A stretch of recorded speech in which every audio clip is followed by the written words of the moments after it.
Bonjour à tous. Aujourd'hui, nous sommes au plateau pour poser une simple question aux citoyens. Que savent-ils de l'impact carbone en Côte d'Ivoire? Ce sujet est essentiel dans la lutte contre le changement climatique. Mais quel est le niveau de connaissance des citoyens à ce sujet? Allons voir leur réponse.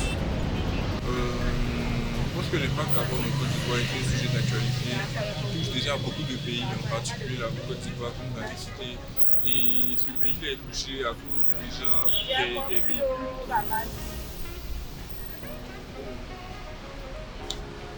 qui produisent beaucoup de gaz.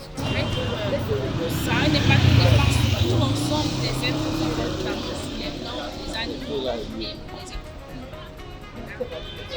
Il faut y remédier, trouver des solutions. Donc, sur la question du changement climatique, je peux dire qu'il faudrait que l'État ait des ateliers de sensibilisation concernant la question. Parce que c'est une question de vie, c'est une question de mort aussi. Carbone en Côte d'Ivoire. Bon, il faut dire que ces temps-ci, la Côte d'Ivoire vit une période de climat assez chargé. Il faut dire que c'est très difficile de sortir en Côte d'Ivoire ces temps-ci. Mais moi, je vois que ce qui peut causer cela, il y a peu de laisser aller de l'État.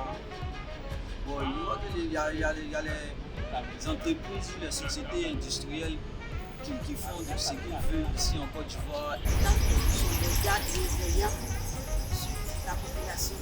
Parce qu'il y a l'air, il y a le sol, nous sommes en bordure de route, tout ça, là, ça nous fatigue. Le suivi de haut, la fumée haute, franchement, ça nous fatigue. Il faut que l'État nous regarde sur nous.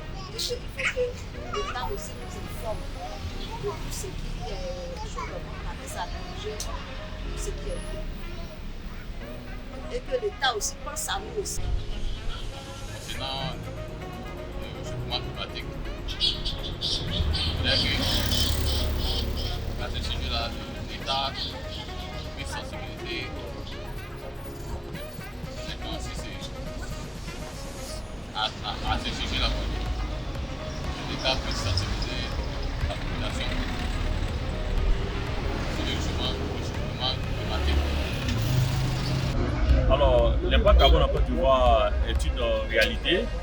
Aujourd'hui, nous sommes soumis à différentes sources de pollution, notamment des pollutions liées au gaz à effet de serre, ici des véhicules à moteur thermique, mais aussi des pollutions liées à l'utilisation de produits agricoles comme des pesticides, etc. Et ces différents éléments-là concourent à engendrer le réchauffement climatique, mais avec tout ce qui va avec des pathologies, des maladies, notamment des maladies respiratoires. Je ne sais pas grand-chose à dire, mais si l'État peut nous sensibiliser sur ce sujet. Il y a tellement d'habitants maintenant à Abidjan que le nombre de voitures a augmenté, l'utilité s'est déplacé, donc le carburant dégage un peu la fumée, tu vois. On s'est créé beaucoup de choses. Le changement climatique même est devenu busy. Il fait maintenant très chaud qu'avant. Il fait 2 fois, 3 fois, 4 fois chaud. Maintenant à 9 heures, il fait chaud encore. On ne sait pas encore comment, mais qu'est-ce que vous pouvez faire pour vous aider? Donc dans ce cas, on attend ça. Et donc. Le micro-trottoir nous montre que l'impact carbone est encore peu connu du monde. Mais il touche directement notre quotidien en Côte d'Ivoire. Informer, sensibiliser est essentiel pour une transition écologique réussie. Merci d'avoir suivi ce micro-trottoir et à bientôt pour un prochain sujet.